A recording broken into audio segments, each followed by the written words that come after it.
Hello, friends. It is I, the littlest orphan boy with the weirdly spelled name. K-Z-Q-U-I. That's how I spell my last name. C-K. You can call me KZ.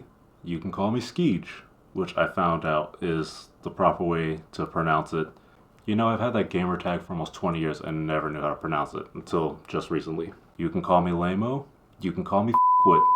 It doesn't matter, because I'm rubber, you're glue. Whatever you say really hurts my feelings because I have very low self-esteem. Okay, where was I going with this? Ah, yes. New Captain America movie. I'm a bit of a Marvel fanboy. I'm just going to say that right now, just get that out of the way. I love the Marvel movies. I love the MCU, even with all its flaws. But boy, I can tell you there are many, many flaws. Take this latest Captain America movie. The reviews for the movie right now are all middling, which basically means like meh, not very good. I don't know if this is a divisive movie. I don't know. I don't think I've heard anyone say it's a good movie.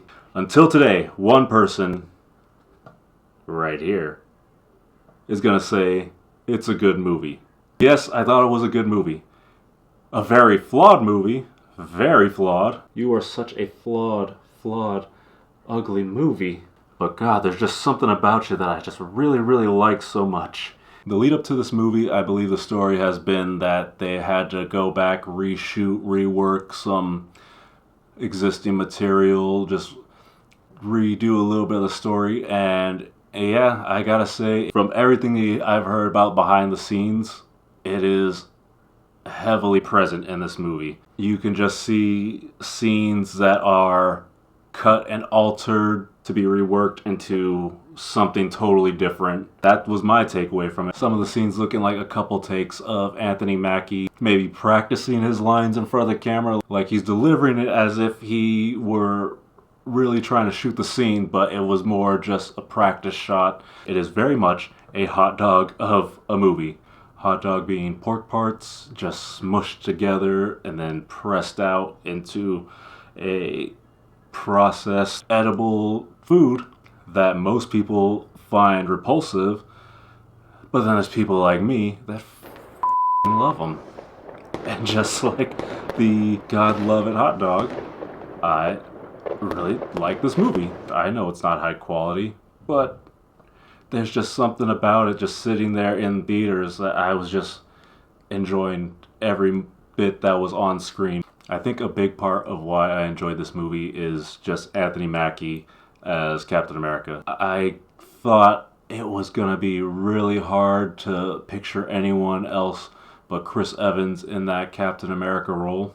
But watching Anthony Mackie on screen, I really enjoyed it a lot. And him taking on the mentor role of this new Falcon, yeah, you kind of believe that this Captain America is becoming as skilled and experienced as previous Captain America. You know, maybe he's not the best Captain America out of the two in terms of who you want on your side in case of danger, but you get the sense that he can take care of himself, that he is a Captain America, that he knows what he's doing, or he will at least find a way to figure out and take care of the situation. Leading up to this, watching the trailers, I kept thinking, am I going to be watching a Captain America-less Captain America movie? That is totally gone now. He is Captain America. Like, through and through. And I love it. That being said, though, the new Falcon, I'm not a big fan. That's not fair. He's not terrible. I don't like his costume. It sucks, which apparently I think was the regular Falcon costume. He says he just color swapped it. I thought I read or seen that his costume is 100% comic accurate. Seeing it in live action, it gives off just one of those really, really generic looking costumes, and it was hard to watch. Also, at some points, he just kind of seems a little bit unbearable. Not all the time. It seemed like he was trying really hard to be a smartass at some points. Like, normally he's just a normal guy. Then at some points, the director said just pretend to be a smart ass as much as possible. It's kind of like, I don't like. What are you doing? Wait, why are you saying things? Just shut up. It kind of sounded like he was trying to be PG Deadpool at some points, for no real reason. In this movie as well, to have Harrison Ford playing Thaddeus Ross. This seems nothing like the Ross from Civil War and Infinity War, or if it's the same guy, William Hurt, I believe, in Incredible Hulk. It is, but he just seems so much different, I think. But I guess that's because, of course, he's so much different. He's a different actor. The vibe I got from him was feeble. I get the feeling that the director had him do just two emotions or two forms of the character. Feeble and filled with rage and just so fed up. He is so fed up. And God, can he play so fed up, because I don't think he's acting. I think he really is just usually fed up. I don't know if on the days he would just show up and directors or other actors tried talking to him, and maybe he'd probably just start smacking coffee cups out of people's hands and the director say, yes, just start shooting that. I don't know how much more I could say without saying spoilers. I don't think there's really much spoilers, because I mean, it seemed like everything that was in the trailer and what we already know from synopsis and stuff, it's pretty straightforward. You know, I'm just gonna go into spoilers now. Red border section means spoiler. Mm-hmm. No. Mm-hmm. So one thing I'm going to say, I put in the spoiler section, but it's not so much a spoiler, because it basically has to do with the tone of the movie. This is kind of more like a military type movie than an MCU movie. Scratch that. Maybe it's about 50-50. In the movie, Captain America, he works pretty heavily with the military or on his own. And since he's just a regular guy, it kind of gives off more just like that lone wolf special ops, Green Beret Navy SEAL guy just working on his own. It gives off that vibe. I just feel like it's not so Marvel heavy. And it's kind of interesting. I actually kind of liked it a lot. Another thing that may not be spoiler, but it kind of feels spoilerish. This is a Captain America 4 movie, but it's also a Incredible Hulk #2 movie. Okay, maybe a bit more Incredible Hulk 1.5, 1.8. Which is story take a pretty good chunk from the Incredible Hulk and bring it into this movie. It's shining a light on the Incredible Hulk and that story being part of the MCU. The whole end fight from Incredible Hulk is referenced a lot about Thaddeus Ross and how he kind of let all this happen, the destruction. It was all just about him obsessing over trying to catch the Hulk. So they mention a bunch of that. Giancarlo Esposito's character, Sidewinder, I don't know about the Serpent Society in Marvel Comics.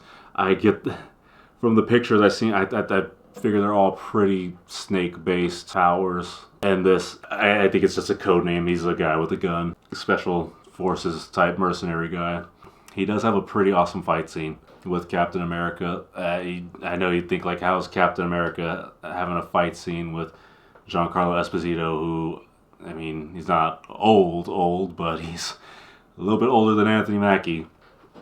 And it's pretty cool to watch, because it's just two guys fighting that both happen to be heavily military trained, and just some bullets, some grenades, a lot of knives. There's a lot of knives and a lot of stabbing, and it's kind of cool to just watch Captain America just get stabbed a couple times because he's just a regular guy, and you're like, oh shit, he's getting up.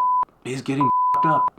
He's getting shanked. He's kind of on the back foot in some of these fights. He's got to just kind of think on his feet, like what's around him that he can use to create a distraction. The fights aren't always just throw the shield and do a couple punches because you're stronger than everyone else. But yes, Giancarlo Esposito's character, he's not in it that much, but he is like in a few pretty prominent scenes. It's pretty big parts of the plot, the beginning and sort of towards the middle. I don't want to go over the entire detail of the movie. Basically, Tim Blake Nelson hires Giancarlo Esposito, and he just steals some adamantium, and Captain America has to get it back. It's whatever. I don't care. It's all fun. But yes, Tim Blake Nelson as leader. Not the big head, unfortunately. They went a different route. They went with the lumpy head. Looking at him, it gives me flashes of, was it 2014 Fantastic Four and that Doctor Doom? I would say it's basically like that. He can think 20 steps ahead. He thinks of this, so that means this is going to happen, so this is going to happen, so this is going to happen, so this is going to happen, so this is going to happen, so this is going to happen, so this is going to happen. And so it's like, okay, you're smart. We get it. You're super smart. He's kind of the main villain of the movie. Basically, from the end of the Incredible Hulk movie, he was captured by Thaddeus Ross and imprisoned. And I guess Thaddeus Ross was promising him that he would have his freedom again if he helps with whatever, hey, make me weapons for the military, make me medicine for the military. Apparently, at some point throughout the MCU, Thaddeus Ross, he had a heart condition, he was dying. So Tim Blake Nelson starts making medicine for Thaddeus Ross. He has to take it like every hour of every day, otherwise his heart might stop working. But this medicine is super laced with gamma radiation, which, unbeknownst to Mr. Ross, he didn't know he was being irradiated. And this is where the Red Hulk comes in. So the leader, being pissed off that he has been just held captive for so many years, Ross not keeping up his end of the bargain and freeing Mr. the Leader, he finally decides to enact his revenge. 20 steps ahead, start the plot of the movie. It's going to lead to Japan and America fighting, which is where we see in the trailers the Japan fighter jets and American fighter jets fighting over Tiamut. And it's going to start a whole war, which once that war starts, it's all going to be Thaddeus Ross's fault. So he'll be humiliated and stripped of his presidency. But our good friend, Mr. America, stops it all from happening, saves the day. And so the leader lets all the information leak that he was being captured by Thaddeus Ross and being imprisoned, doing a whole bunch of shady dealings throughout the years and just making him look bad, and gives us the Red Hulk. Now, the Red Hulk is in this movie for about 5-10 minutes. And you know what? I thought it was perfectly fine. I've seen plenty of the Hulk going through and smashing stuff. Cool. I don't need a whole movie of him doing it again, but he's red now. Anthony Mackie's Captain America, his wings have that Wakandan tech that I think it absorbs kinetic energy and redisperses it. I gotta say, Anthony Mackie does not take advantage of that technology enough. Like, it is what's finally used, which helps him win against Red Hulk, but it happens at the very end, and it's like, you could have used that so many times when he was wailing on your freaking bird wings and those things were glowing, and you just didn't. One complaint I do have also about this movie is actually, in terms of this Captain America, he has way too many gadgets. He is essentially just Iron Man with wings. I would say, except for he doesn't have lasers, but he has his 2 drone hawks that shoot lasers for him. He's essentially just Iron Man at this point. So that is a bit of an issue, and that I think it was more boring to watch him use all of his technology and stuff like that, whereas watching him just do a hand-to-hand fight with Giancarlo Esposito was way more fun. So much more fun to watch. I think that would probably be my sole complaint of this movie, is just that he has way too much technology now. So in the end, Captain America ends up beating the Hulk. He just walks up to Hulk and just gives him a little bit of speech, you know, hey, you're better than this. We need to work together, blah, blah, blah. And that works. Red Hulk goes back to Harrison Ford, and it ends with Harrison Ford being incarcerated. He is now at the raft. He's no longer president.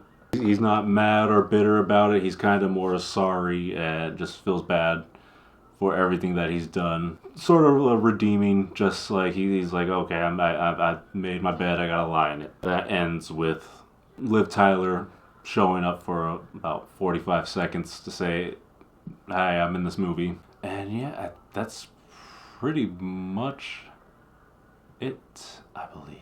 Now the end credits scene, God, I had to go to the bathroom so badly, but I wanted to wait because I wanted to see the Marvel end credit. There's always the end credit. You gotta stay through the credits to see the end credits. You and your end credits.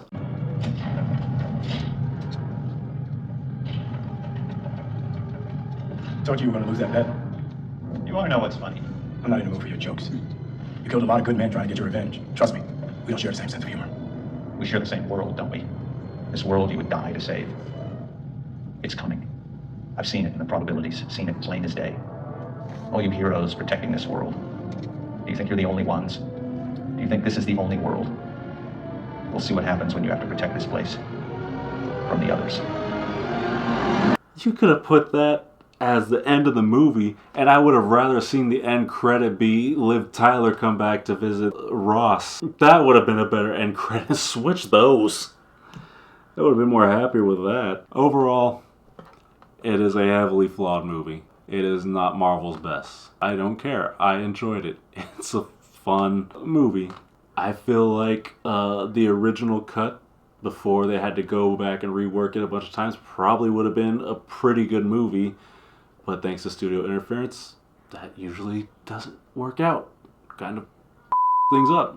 But what we got, I enjoyed. I really enjoyed it. It was a cool movie. Don't get me wrong. I don't like every Marvel movie. Quantumania, I am so bummed out that was not a good movie. Not a fan of Quantumania. Thor Love and Thunder, that one's just kind of boring, I think. The Marvels, that one's okay. From what I remember, that one's pretty... I think the problem with that one was just that maybe the villain and their motivation was just kind of generic. Is there other... Eternals? Oh yeah, Eternals. I think I just didn't really like anyone in Eternals. I think it was just a whatever movie. Beautifully shot, but I don't think I really liked any of the Eternals. I don't think I cared about the CGI googly villain or the CGI Celestials. I didn't really care about anyone in those movies. But that is it for this review of Captain America 4 / Hulk 1.8. I'd say just give a chance, and if you don't like it, I wouldn't blame you. But I might see it again. What do you think, Captain America? You've got to do better.